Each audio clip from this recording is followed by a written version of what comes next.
Sanctions are an act of war when you prevent goods and services from going into a country. To me, the greatest danger is that we will have a president that will overreact, that we will soon bomb Iran. How do we treat people when they have a nuclear weapon? With a lot more respect. What did we do with Libya? We talked to them, we talked them out of their nuclear weapon, and then we killed them. GOP presidential candidate Ron Paul being criticized for his foreign policy plans, which many of his rivals say are too weak and too hands-off. But despite Paul's views, the Texas congressman is soaring in the polls, even has a very good shot at winning the Iowa caucus. Take a look at this recent poll. Ron Paul, 23% of the vote compared to Mitt Romney at 20, Newt Gingrich at 14. What if Paul wins the nomination?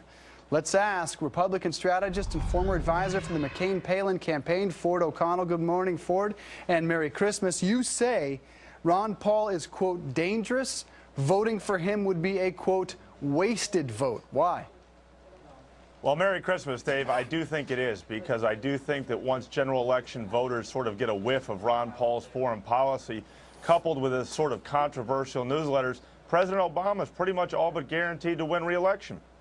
Yeah, the controversial newsletters, Ron Paul has yet to really come up with much of an explanation for some of the anti-Semitic and racial writings in these. But you back this up with some polls. Here's what the results would look like. Hypothetically, Romney versus Obama, it's about even. But when Ron Paul is thrown in the mix, the president blows away Mitt Romney. Do you think there's any chance, though, that Ron Paul would run as a third-party candidate? Nothing shocks me. This is the craziest primary season I've seen yet, and maybe a very crazy general election season. But I will say that if Ron Paul enters the race as a third-party candidate, again, President Obama is all but guaranteed re-election. And that's why for the GOP to beat President Obama, we all have to be on board and we have to be unified. The one thing that concerns me about Ron Paul is that he hasn't yet ruled out a possible third-party run. And when he did lose the nomination in 2008, he wasn't exactly a team player within the GOP. It wasn't so much he didn't nominate John McCain, it was that he held a protest rally outside the GOP convention in Minnesota. So, you know, Ron Paul has said many a time he's not a team player, and this really concerns me and a lot of GOP voters across the country. What would it mean for Iowa itself if Ron Paul wins the Iowa caucus? What would it mean for their importance in this process, not to mention their place in the order of things? I think a lot of GOP primary voters are concerned about what could happen should Ron Paul win the Iowa caucuses, because he'll gain a lot of momentum and he'll gain a lot of airtime given the 24/7 news cycle.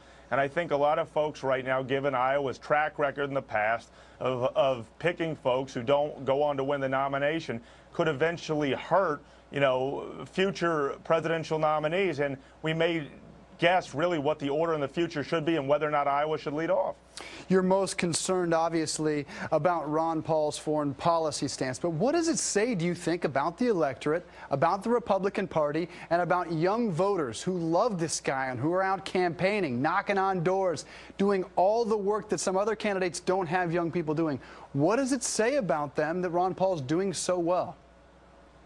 I think that Ron Paul connects with him, you know, really well on fiscal policy, and I think that his point about America not needing to be sort of the international policeman is right. But at the same time, going out there and saying we can't use sanctions as an option, given the instability around the world, particularly in Iran and North Korea, it's a real issue. And I think a lot of young voters really need to think twice before they cast a vote for Ron Paul. But again, I'm all for democracy, and if that's who they choose, so be it. Ford O'Connell, I would imagine the folks are fired up this morning. We appreciate you being with us this morning. Merry Christmas. Merry Christmas, Dave, and thank you for having me on. You got it. Folks, we want to hear from you on this. Would a vote for Ron Paul be wasted? Is he dangerous? Find me on Twitter at Fox Dave Briggs.